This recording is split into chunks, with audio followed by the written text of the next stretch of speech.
बिस्मिल्लाहिर्रहमानिर्रहीम। अस्सलाम वालेकुम नाज़रीन। डिप्टी कमिश्नर फैसलाबाद मोहम्मद अली का रोज़ाना की बुनियादों पर सब्ज़ी मंडियों के दौरों का सिलसिला जारी है। हमारे नुमाइंदा खसूसी गुलाम दस्तगीर हैदर के मुताबिक आज भी उन्होंने CPO captain retired Sohail Chaudhry के हमरा सब्ज़ी मंडी सिद्धार का दौरा किया और वहाँ पर फलों और सब्जियों की बोलियों के अमल का जायज़ा लिया। इस मौके पर एक्स्ट्रा असिस्टेंट डायरेक्टर ज़राअत अब्दुल रहमान और मार्केट कमेटी के अफसरान भी उनके हमरा थे।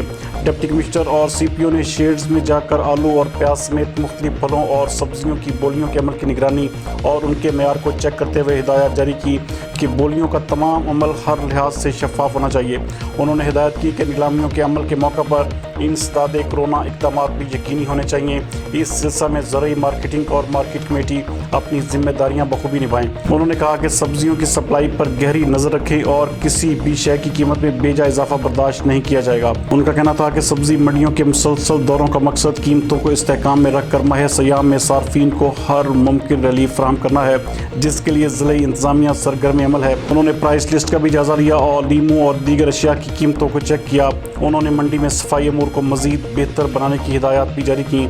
उनका कहना था कि आलू और प्याज की कीमतों में कमी वाक़ई हुई है और आइंदा अय्याम में दीगर फलों और सब्जियों की कीमतें भी कम होगी। CPO ने इस मौके पर सब्जी मंडी में हिफाजती इंतजाम चेक किए और ड्यूटी अफसरान को ज़रूरी हिदायत जारी की।